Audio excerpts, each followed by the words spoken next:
ญาติสู้กูมีบอลกินฟรีแล้วสู้เห็นบอลจุ่มนั่นน่ะเขาต้องเอื้อนนั่นแหละไปเลยให้ทำทาไก่ไปเด้อเฮ้ย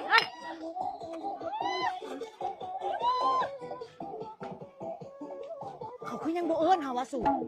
ไปกลับไปอีกไปไปเลยนะลงยูเอาไปนี่ยูเอาสู้ถ้าเรายูไปนะเขาต้องเอื้อนเลยเนาะเฮ้ย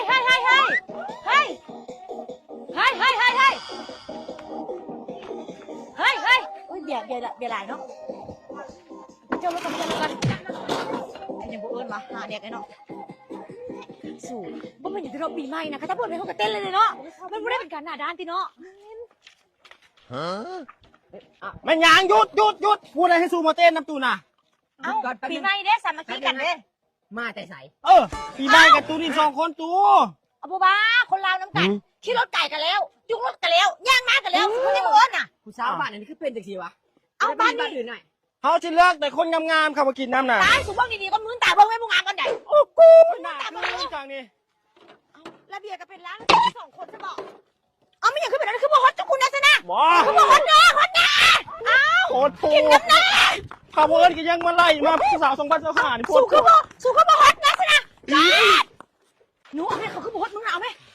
ไอ้คือบ่ฮอตโอ้ยคือกูบ่ได้อยากฮอตสู ญาติไอ้เขาญาติน้ำกูน้ำอันลูกค้าจะเอางัวจักโตเนาะแล้วมีจักโตแล้วมีเก็บปลายทางบออันมีอยู่เจ้าราคาส่งปลายทางแพงบ่เนาะค่าส่งมันก็ขึ้นกับระยะทางเด้อลูกค้าว่าแต่เฮือนลูกค้าอยู่ใส่เนาะเจ้ากะอยู่เฮือนนี่แหละจ้าก็ฮู้แล้วว่าลูกค้าน่ะอยู่เฮือนแต่มันอยู่ประเทศไหนของเรากะอยู่เฮือนนี่แหละกะอยู่แถวในเมืองนี่แหละจ้า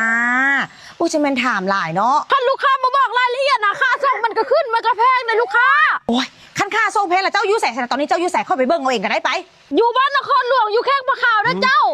กะห่างจากคอยแต่500 เมตรซื่อสั่งค่อยไปเอาเองก็ได้เจ้าท่าอยู่หันเด้อโอเคมาไว้แน่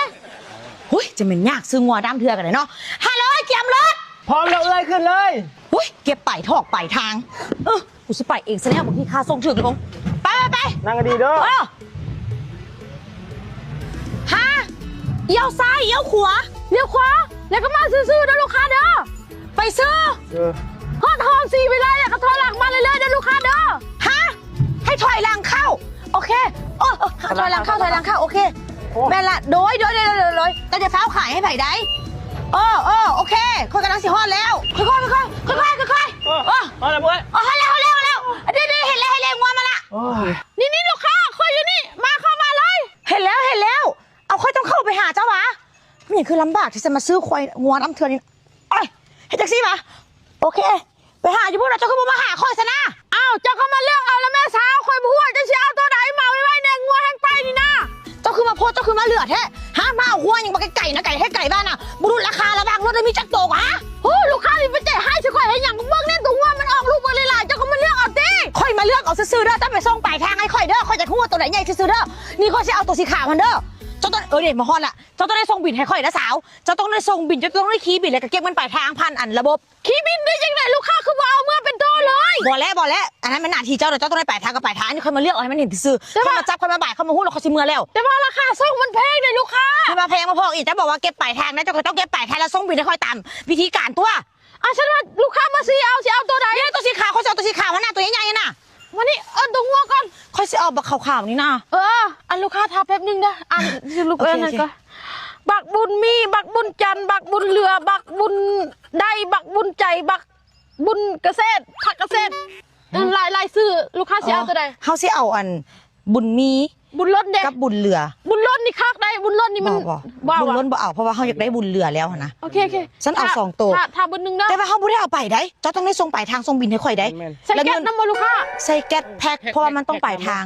แม่ละใส่แก๊สว่ะแม่ละแต่ว่ามันเป็นโตเลยแม่ละเป็นโตฮะแหละแต่เงินให้มีชีวิตอยู่คือเก่าแม่ละห้ามจะทำเป็นทางตายเด้อโอเคแพ็คแค่2 ตัวโอนเงินก่อนบ่แล้วก็แค่ปลายทางปลายทางลืมมาส่งน้ำก้อนให้เด้อเอาเท่าไหร่นะเจ้า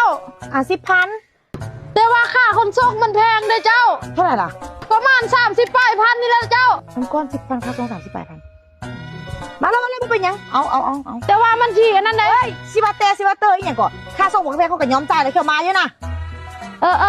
ถ้าบุญนึงได้ลูกค้ายาก ก่อน เราอย่างกับบ่ทันเนาะลูกค้านี่ก็ได้แต่ละมือจักแม่นกูเจอลูกค้าแบบใดเนาะตายแล้วกูว่าอย่างกับบ่ทันสุดวางตึบลูกค้าเก่าอยู่หอมเศรษฐีน่าชิบ่แม่นดอกเพราะว่าเบอร์มันบ่คือกันเนาะ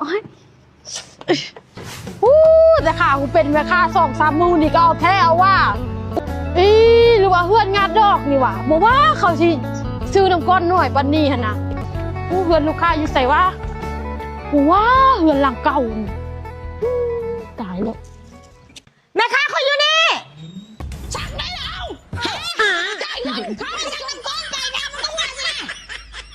ก็ค่อยเอามาให้เจ้าแล้วหรือจะเช่าอย่างน้ำก้อยน้ำก้อยนี่กูสิกินได้จังได้ ลูกค้านี่แม่มึงจ่ายเงินก่อนแกเขาบอกว่าจ่ายเงินก่อนแก กูสิแก้เบิ่งก่อนถ้าว่าบ่100%กูบ่เอาพูนเฮ้ยเป็นแบบนี้กูบ่เอาเด้อเฮ้ยกระเล่มผีบ้าอย่างเห็นแต่ไม้สิมาขายให้กูนะฮะกระเล่มผีบ้ายังเฮ้ยฮ้อนๆแบบนี้สั่งกระเล่มมากินดีกว่าฮัลโหลกระเล่มฮั่นดังเหมือนบ่เจ้า โดยเจ้า ขอสั่งในอยเด้อ เอารถใดนะเจ้า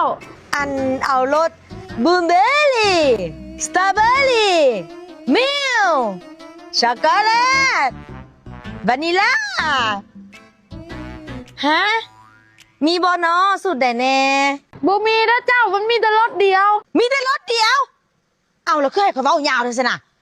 รถเดียวก็อย่ามาส่งเด้อ ไปทางบ่เจ้า ปลายทางจ้าบ่เคยไปเอาต้นทางจักเทื่อ เฮ้ยเสียงคือคุ้นๆว่ะบ่ว่าอีหาเก่านั่นแหละ สิมาขอมาคุ้นอีหยัง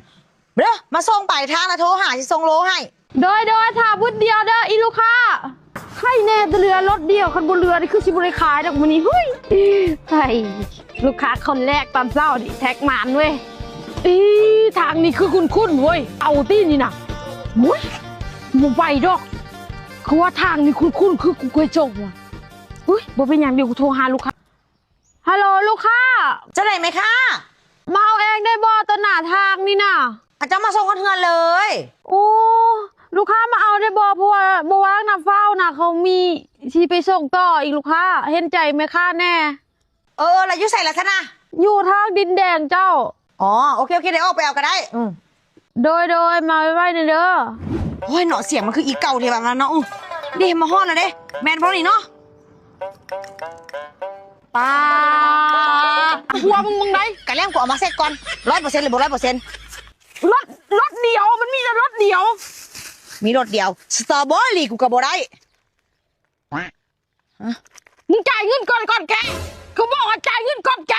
กูสิแก้เบิ่งก่อนถ้าว่าบ่100%กูบ่เอาพูนเฮ้ยเป็นแบบนี้กูบ่เอาเด้อเฮ้ยกะแล่มผีบ้าอย่างเห็นแต่ไม้สิมาขายให้กูนะฮะกะแล่มผีบ้ายัง มัน กูบ่เอานะ มันละลายดิลูกค้ากูจืดใส่ชุดโอ้วะ กะแล่มบุคคลหลายกูบอกกูไปส่งปลายทางกูไปส่งเงินกูซะนะ ข้านี่คือมันยอกอายห่า กูบ่จ่ายเท่าอย่างสินะเอากะแล่มมึงขึ้นไป เสียวจังได อีกระป๋านไปไหนมึงสิลูก วันน่าเฮ็ดเวียกบ่ได้เด้อมื้อนี้เป็นไข้ ฮันเดฮอนมือให้เวียแล้วก็เป็นไข้บัดมือพักแล้วก็เป็นลิ้นจะเป็นซาดของมึงนี่เนาะ วันน่าเป็นไข้แล้วมันสิเลือกมือเปลี่ยนซะบ่ เป็นไข้ก็ไปหาหมอไปสิมานอนอยู่นี่ก็ฮิตไปบ่ให้เวียกก็ได้ไปอุ้ย ไปหาหมอวะไปก็ไปซะนะเกิดมาก็เพิ่งเคยฮู้ว่าเป็นไข้เลยไปหาหมอเหรอมื้อนึงหัวเคยแน่เจ็บหัวมันคือบ่หายทำขนาดโอ้ยกันทำหัวหน้าก็สิว่ากูโง่อีกเป็นไข้ก็ให้โง่ตื้มอีกบัวแม่เอ้าดูบ่แม่นหม้อนี่ว่ะหมูเข้าไปแห้งเจ็บหัวซ้ำเอาหม้อใหม่ก็ได้หรือว่าหม้อข้างตัวนี้สงสัยหม้อข้างตัวนี้แหละบัวคอยนะแม่